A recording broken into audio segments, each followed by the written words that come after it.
Hey there, it's Wendy from Worldwide Speak, and I'm back.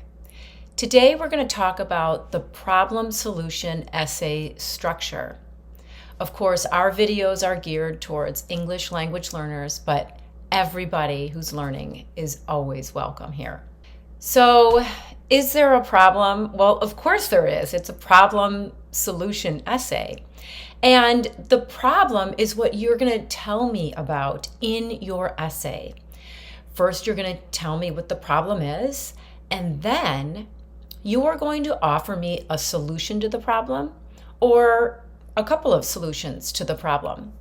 The essay is actually quite simple to write. The structure is not complicated.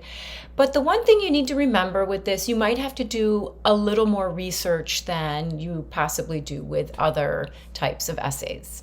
So again, this video is going to talk about it's a general overview of the problem solution essay structure. And, I'm often asked by my students, okay, so how do I organize this essay? So the first thing you're going to do is explain this problem to me. And then you're going to tell me why this problem is important. And then you're going to give me a solution or a couple of solutions to the problem. And then you're going to, summarize your main points and have a possible call to action. Now, you might be wondering, what is a call to action? Is it something formal? No, a call to action is just another way of saying that we want to encourage you to do something with the information we've given you so that you can help also solve the problem.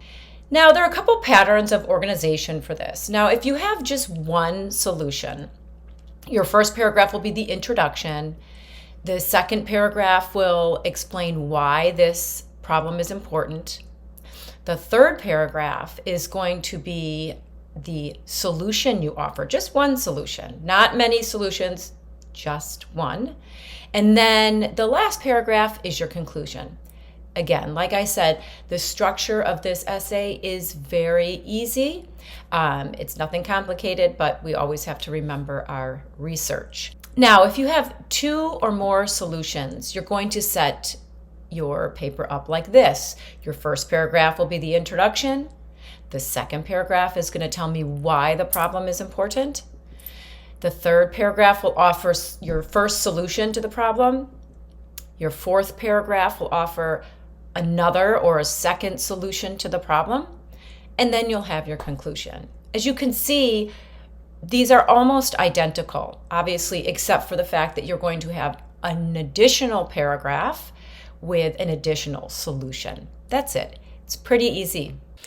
All right, let's take a look at the first paragraph, which is your introduction. I do have a video that goes over in detail how to write an introduction, so I can leave a link to that in the show notes below.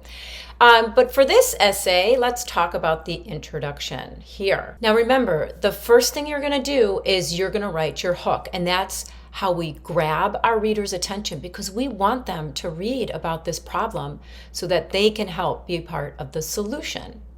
Then you're going to give a little bit of background information about this problem. And lastly, you're going to write your thesis statement. Remember, this is a super important sentence.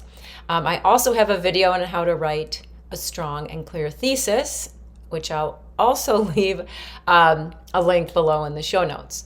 But in this one, we're going to let the reader know that there's definitely a problem, but we have a solution or a couple of solutions.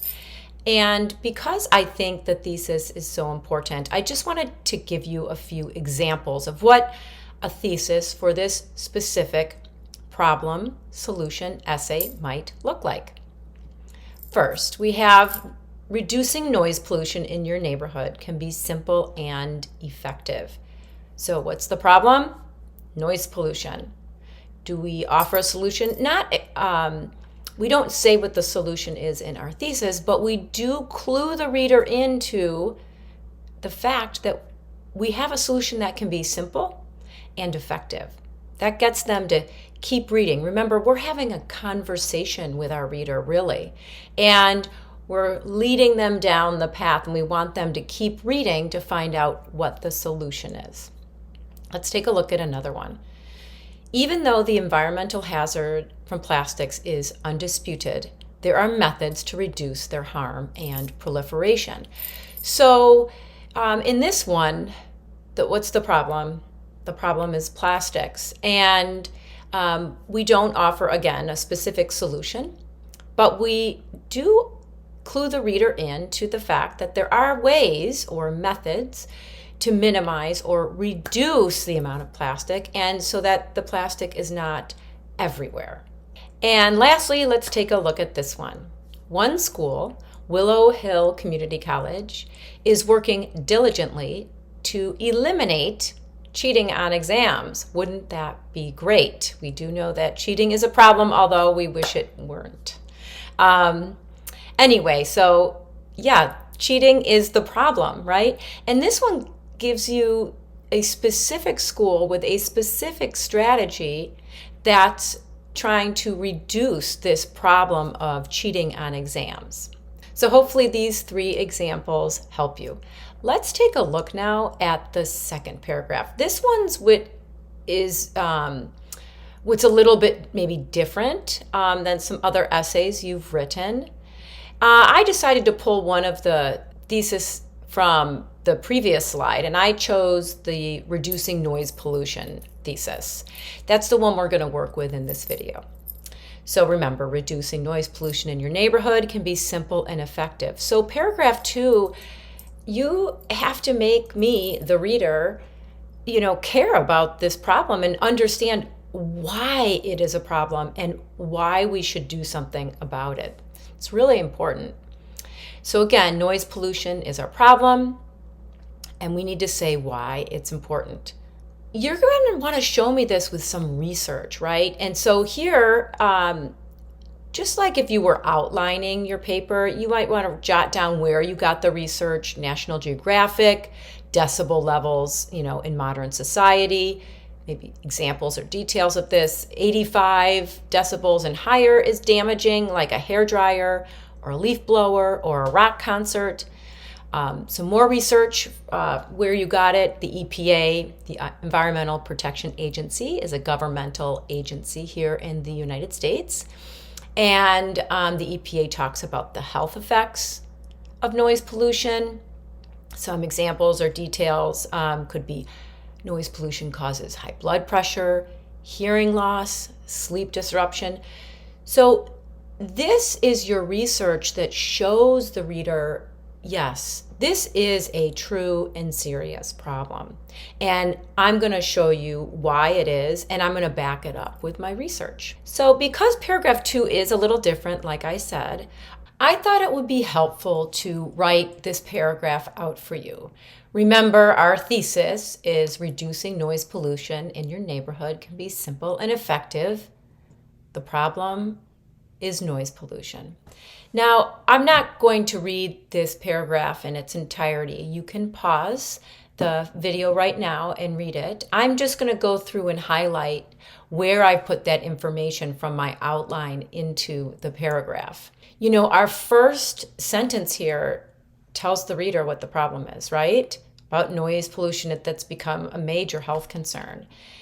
And then I talk about National Geographic as my first research, and then I give specific examples of things that cause noise pollution. Like, what did I put? A hairdryer and leaf blowers, and not to mention rock concerts, right? Those can get pretty loud. And then I give more research. And remember, I had talked about the Environmental Protection Agency, or the EPA. And I give another example of that, something more specific to back up my research, and that these health concerns are serious. High blood pressure is absolutely serious, as well as hearing loss and sleep disruption. So here you have paragraph 2 completely written out, what it should look like. Now, obviously, this is a more simplistic example. What you write might be a little more complicated, but nonetheless, it shows you the structure and what you need to have in it. Now, moving on to paragraph 3, the solution. Here you come to the rescue. This is why your reader is reading. They want to know, how are we going to solve this problem, or at least reduce this problem? And you're here to tell them. This is exciting, right? And you're going to show them in this specific paper that it can be simple and effective. That's your solution. In this example, I'm just focusing on one solution. Remember, you can have an essay that focuses on 2 or more solutions. For this example, in this video, we are doing one solution. So what is your solution? Your solution is that you can enact a community or neighborhood ordinance that can deal with lawn maintenance, because leaf blowers and wood chippers and lawn mowers, they just cause so much noise pollution. And so you could enact something with your neighbors to reduce that. It's simple because it doesn't really require a lot of work. You might have to talk to some of your neighbors, but I would bet that they feel the same way. Nobody wants to be woken up on Sunday morning at 6 a.m. by a leaf blower, right? We need to stop that from happening. Your neighbors, yes, are typically in agreement. Like I just said, they want a peaceful area to live. And they understand that it's harmful for your health because those increased or elevated decibel levels of chainsaws or lawnmowers or leaf blowers or wood chippers are dangerous to our hearing, as we saw we could also have high blood pressure. It keeps us from getting a good night's sleep, which we all need. And it can be effective because it reduces the exposure by limiting lawn maintenance on certain days. And if you happen to be home, you know the hours that it's occurring, you could put headphones, noise-canceling headphones on if you wanted to if you wanted to protect your hearing. And lastly, our conclusion paragraph, right? We need to restate our thesis. I think you know the thesis by now, right? Reducing noise pollution in your neighborhood can be simple and effective. Well, how do we restate this, or how do we say this sentence another way? It could look something like this. Clearly, there are easy steps one can take to lower the amount of noise pollution where you live. Saying the same thing, just a different way. And then what's our call to action? How are we going to get the reader, or how are you going to get your reader to actually do something about this problem, right? That's why you're writing this essay. You're having this conversation with your reader and you want to convince them. So a call to action could look something like this. Now it is time to find out how to make your neighborhood a more peaceful place to live, and a healthier one at that. Contact your local government to find out what needs to be done to give your ears a break. Okay, you've made it to the end of the video. Here are some things to remember. Do your research. Make sure that your reader knows and understands how serious this problem is, and that it is, in fact, a real problem and you have real solutions. Speaking of solutions, make sure you give a strong solution or solutions with examples and details to back this up.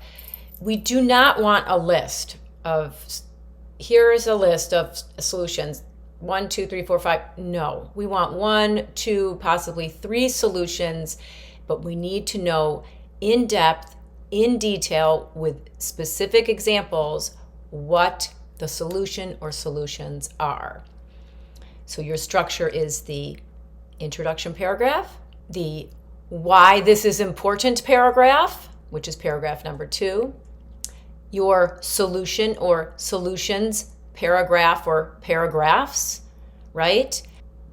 And your conclusion paragraph, which has your restated thesis and your call to action. You have now convinced this reader to help be part of the solution. As always, thank you so much for watching. And please remember to subscribe and turn on your notification bell. All right, bye-bye.